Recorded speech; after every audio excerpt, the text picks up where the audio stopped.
لا إله إلا الله محمدا رسول الله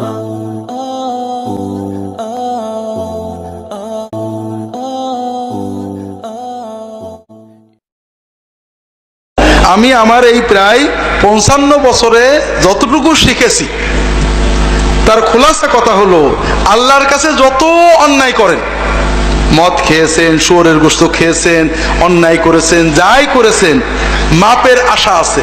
আল্লাহ মাপ চাইলে মাপ করবে, না চাইলেও করতে পারে। কথা বুঝতে পেরেছেন? আর একটা গুনাহ আল্লাহ মাপ না চাইলে মাপ করবে না, তওবা পুরো করলে সেটা হলো শিরকের গুনাহ। আর একটা গুনাহ আল্লাহ মাপ চাইলেও পুরো মাপ করবে না, সেটা হলো বান্দার হক, মানুষের ক্ষতি করেছেন। কথা বুঝতে পেরেছেন? এই জন্য ভাইরা, আপনার দ্বারা যেন কোনো মানুষের ক্ষতি না হয়। আমরা এখানে যারা আছি সবাই কিন্তু দুর্বল পার্টি, মানুষ খুন করা, মেরে ফেলা, জমি কেড়ে নেওয়ার ক্ষমতা আমাদের নেই, ঠিক না? কিন্তু আমরা কিছু অন্যায় করি খুব ভয়ঙ্কর। তার ভিতরে একটা হলো গীবত করি। কি করি? গীবত সত্য কথা না মিথ্যা কথা? আমি মাঝে মাঝে প্রশ্ন করি ঠকানোর জন্য, এটাও কিন্তু সেই জন্য। গীবত আসলে শতভাগ সত্য কথা, মিথ্যা হলে সেটা গীবত থাকে না, সেটার নাম হলো অপবাদ। মিথ্যা হলো অপবাদ। আল্লাহ রাসূল সাল্লাল্লাহু আলাইহি ওয়াসাল্লাম বলছেন, আতাদরুনা মাল গীবা? قالوا الله ورسوله أعلم قال ذكرك أخاك بما يكره قالوا يا رسول الله رأيت إن كان في أخي ما أقول قال إن كان في أخيك ما تقول فقد اغتبت وإن لم يكن فيه ما تقول فقد بهت أو كما قال صلى الله عليه وسلم।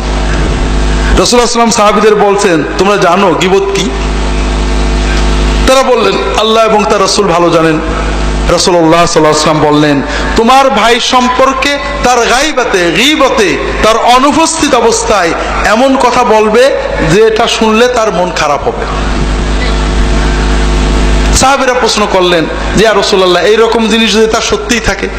রাসূলুল্লাহ সাল্লাল্লাহু আলাইহি ওয়াসাল্লাম বললেন, যদি সত্যই এরকম জিনিস থাকে তাহলে সেটা গীবত, আর যদি মিথ্যা বলো সেটা অপবাদ।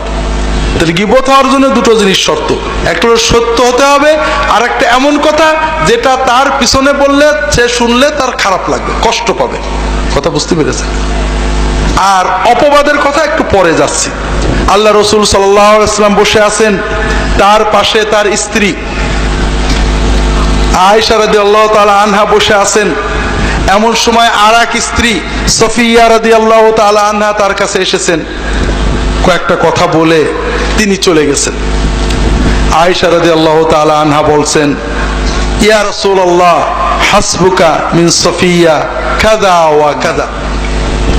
তা আয়েশা রাদিয়াল্লাহু তাআলা বলছেন যে ইয়া রাসূলুল্লাহ, আপনার স্ত্রী সফিয়া, তার তো এই ত্রুটি আছে। কথা বোঝেননি? কথা বুঝতে পেরেছেন? আয়েশা সত্য বললেন না মিথ্যা বললেন? সত্য বললেন। সফিয়া চলে যাওয়ার পরে আয়েশা একটা সফিয়ার সত্য দোষের কথা বললেন যে আপনার স্ত্রী সফিয়ার এই দোষ আছে।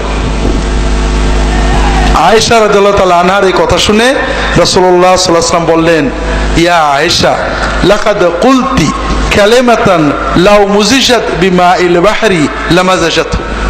আয়েশা, তুমি এমন একটা কথা বললে, একটা বাক্য বললে, এই বাক্যের ভিতরে এত দুর্গন্ধ, এত ময়লা, এত নাপাকি, এত পাপ আছে যে সমুদ্রের পানিতে এটা ঠেলে দিলে, সমুদ্রের পানির ভিতরে এই বাক্যটা ফেলে দিলে পুরো সমুদ্রের পানি নাপাক হয়ে যাবে।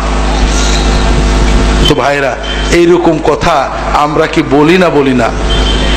বছরে দু একটা। হাজারিন, ৫ জন ২ জন মেয়ে এক জায়গায় হলে কথা বলেন, অমুকের বাড়ি দাওয়াতে গেছিলাম, এই দুল পরেছে, এই ফুল পরেছে, এই শাড়ি পরেছে, এই রান্না করেছে, ইত্যাদি সমালোচনা করেন না? সওয়াব হচ্ছে না গুনাহ হচ্ছে? কত কঠিন গুনাহ যে কিয়ামতের দিন আপনার নেকিগুলো কেড়ে নিয়ে যাবে। আমরা ৫ জন এক জায়গায় বসলে ইমাম সাহেব, মৌলানা সাহেব, মন্ত্রী সাহেব, অমুক সাহেব গীবত করি না? গুনাহ হচ্ছে না সওয়াব হচ্ছে? সবচেয়ে বড় মজা হলো ভাইরা, আমরা গীবত করি যাদের পছন্দ না করি, ঠিক না? যাদের মহব্বত করি সাধারণত গীবত করি না। কার গীবত করি? যেমন ফুরফুরার লোকেরা হয়তো চরমনার গীবত করে, চরমনার হুজুরেরা ফুরফুরার গীবত করে, জামাতের হুজুরেরা তবলিগের গীবত করে, তবলিগের হুজুরেরা জামাতের গীবত করে। আছে না নেই?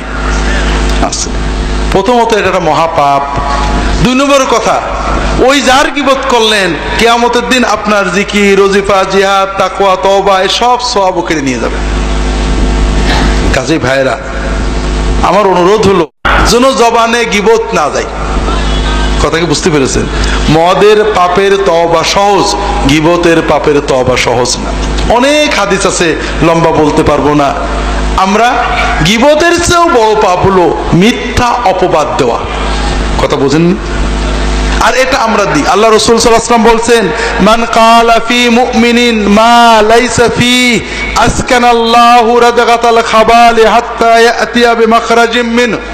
যদি কেউ কোন মুসলমানের ব্যাপারে এমন কথা বলে যেটা সত্য নয়, কিয়ামতের দিন জাহান্নামের মানুষদের রক্ত, পেশাব, পায়খানা, পুজ যেখানে জমা হবে সেই সাগরের ভিতরে আল্লাহ তাআলা ওই ব্যক্তিকে রেখে দিয়ে বলবেন, তুমি যে অমকের ব্যাপারে কথা বলেছিলে এই কথার দলিল দিয়ে এখান থেকে বেরোবা।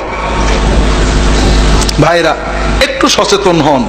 আমরা কি না বলি, বিশেষ করে যারা ইসলামী আপনারা এখানে আছেন, এক দল আর এক দলের বলি ও হলো ইহুদি খ্রিস্টানের দালাল, ও হলো আমলিগের দালাল, ও হলো কি বলে বিএনপির দালাল, ও নাকি অমকের কাছে টাকা খায়, ও সৌদি আরবের টাকা খায়, ও ইন্ডিয়ার টাকা খায়, ও অমক দলে চলে গেছে। এই সব কথা বলি না বলি না? কিয়ামতের দিন আল্লাহ তাআলা আমাদেরকে বলবেন দলিল দিতে পারবেন তো?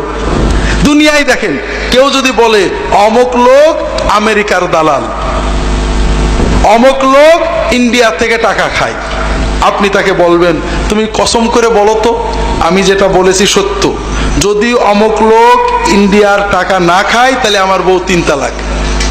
এটা কেউ বলতে পারবে? তার মানে ও কিন্তু আন্দাজে বলেছে, আর এই আন্দাজ কথাটাই হারাম। দলিল ছাড়া একজন মুসলমানের ব্যাপারে যে কথাটা আপনি বলবেন, কিয়ামতে আল্লাহ তাআলা আপনার কাছ থেকে এটা আদায় করে নেবেন।